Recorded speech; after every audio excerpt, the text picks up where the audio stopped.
எங்கேயோ போகிறத தூக்கி எங்கேயோ விடுவாங்க அப்படிங்கிற ஒரு மாதிரி அதை பச்சையாக சொல்லணும், ஆனால் சொல்ல முடியல. அப்படி ஒரு பழமொழி இருக்குது. அதாவது கொண்டாட்டங்கள் தேவை தான், கொண்டாட்டங்கள் தான் சமூகத்தை உற்சாகமாக வச்சுக்கும். அதெல்லாம் கரெக்டு தான். கிரிக்கெட் பார்க்குறது பிடிக்கும். நான் கிரிக்கெட்டுக்கு எதிரி கிடையாது. வீட்டில் உட்காந்து எதையாவது ஸ்நாக்ஸ் சாப்பிட்டுட்டு டிவியில் கிரிக்கெட் பார்க்குறது எனக்கு பிடிக்கும். ஸ்ட்ரீட்டில் பசங்க விளையாடுறது, காலேஜ் கிரவுண்டில், ஸ்கூல் கிரவுண்டில் பசங்க விளையாடுறது நின்று வேடிக்கை பார்க்குறது எனக்கு பிடிக்கும். ஸ்டேடியத்தில் போய் 5000 10,000 கொடுத்து பார்க்குறது எனக்கு பிடிக்காது. என்கிட்ட காசு இல்லை, அதனால எனக்கு பார்க்க பிடிக்கலன்னு இல்லை, பார்க்க முடியலை. காசு கொடுத்து பார்க்குறவங்களெல்லாம் நான் குறை சொல்லலை. உங்கள்கிட்ட காசு இருக்குது, நீங்கள் பார்க்குறீங்க. என்கிட்ட காசு இல்லை, நான் வீட்டில் உட்காந்து டிவியில் பார்க்குறேன், எனஃப். ஆனால் ஒரு டீம் 18 வருஷம் ஆச்சு, கப் அடிச்சிட்டாங்க, எல்லாம் ஓகே தான், சந்தோஷமான விஷயம்தான். ஆனால் ஒரு கொண்டாட்டத்தோடைய முடிவில் என்ன இருக்கணும்னா, ஒரு பெரும் மகிழ்ச்சி இருக்கணும். அப்படியே கரை புரண்டு சந்தோஷம் ஓடணும். ஆனால் ஒரு கொண்டாட்டத்தோடைய முடிவில் இப்போ என்ன நடந்திருக்குது? 11 உயிர் நசுங்கி போய் உயிரை இழந்திருக்கிறாங்க. 33 பேர் என்னன்னு தெரியல.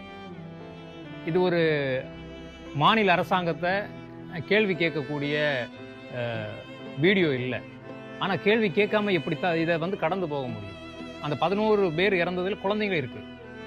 ஒரு விளையாட்டு வீரராக இருக்கட்டும், சினிமா நடிகராக இருக்கட்டும், ஒரு பிரபலமாக இருக்கட்டும், யாரா வேணாலும் இருக்கட்டுமே, 35,000 பேர் போகக்கூடிய அந்த ஸ்டேடியத்தில் 3 லட்சம் பேர் கூடியிருக்காங்க. முக்கியமாக நடந்ததுக்கு என்ன காரணம்னா, வீரர்களோட போய் செல்ஃபி எடுக்கிறது, ஃபோட்டோ எடுக்கிறது, அதுக்காக கூட்டின கூட்டம். அவங்கள வாழ்த்துறதுக்காக கூட்டின கூட்டம் இல்லை இது.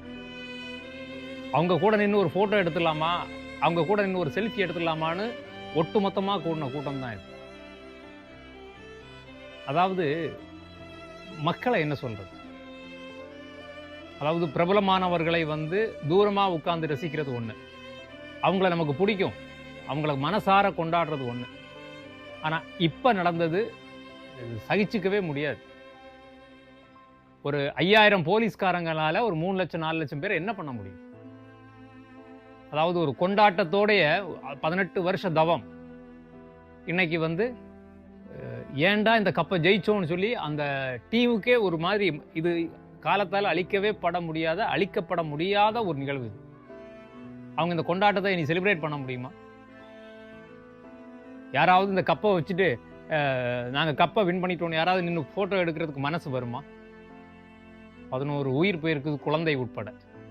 இதில் அரசாங்கத்தை குறை சொல்கிறதா, இல்லை அவங்கள குறை சொல்கிறதா, இவங்களை குறை சொல்கிறதா அப்படிங்கிறதெல்லாம் தாண்டி மக்களை தான் குறை சொல்லணும்.